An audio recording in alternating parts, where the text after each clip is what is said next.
The ceasefire deal, the one Trump was celebrating, included Hamas releasing 20 Israeli hostages and Israel releasing nearly 2,000 Palestinian prisoners. Trump called it a triumph for Israel and the world. But shows attention.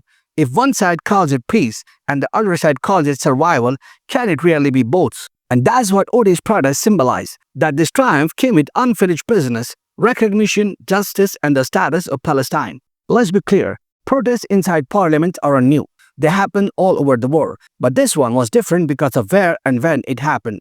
Trump wasn't just any foreign leader. He was a man who, during his first presidency, moved the U.S. Embassy to Jerusalem, cut aid to UNRWA, the Palestinian Refugee Agency, and recognized Israeli sovereignty over the Golan Heights. To many Israelis, he's a hero. To many Palestinians, he's a symbol of bias. So when protesters stood up shouting, "Recognize Palestine," they weren't interrupting Trump, they were interrupting a narrative.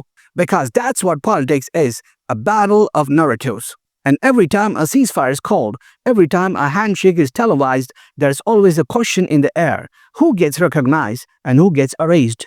Let's talk about Trump's approach to the Middle East, because it's not just policy, it's performance. Trump's speech in the Knesset was designed to show American strength and deal-making skill. He said, and I quote, "We had a lot of help from a lot of people you wouldn't suspect. It's an incredible triumph for Israel and the world." That's classic Trump, always vague enough to sound impressive, but confident enough to sound historic. But this visit, this ceasefire ceremony, wasn't just about diplomacy, it was about optics, about being seen as a man who ended the war. And to be fair, ending a war, even temporarily, is better than continuing one. But peace that leaves one side unrecognized often plants the seed for the next war. This isn't just an Israel-Palestine story. It's a story about how protest and diplomacy now coexist in the same frame. Ayman Odeh knew cameras were rolling. He knew his words would trend globally before the applause even ended.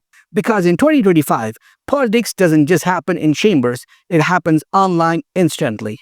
And this moment, captured, shared, debated, will fuel conversations far beyond the Knesset. Already, we have seen massive shifts in how the world views the conflict. The UN vote to recognize Palestine as a state gained momentum. Western governments are split between supporting Israel's security and calling for Palestinian sovereignty. Arab states that normalize relations with Israel are under pressure from their own citizens. So that tiny protest, two men with signs, wasn't chaos. It was clarity. A reminder that amid all the speeches, ceasefires, and deals, the core issue remains unsolved. Trump ended his visit by declaring, quote, "The war is over." But history tells us, in this region, wars rarely end, they pause. Ceasefires hold until they don't. Leaders shake hands until they can't. And protesters keep shouting until someone finally listens.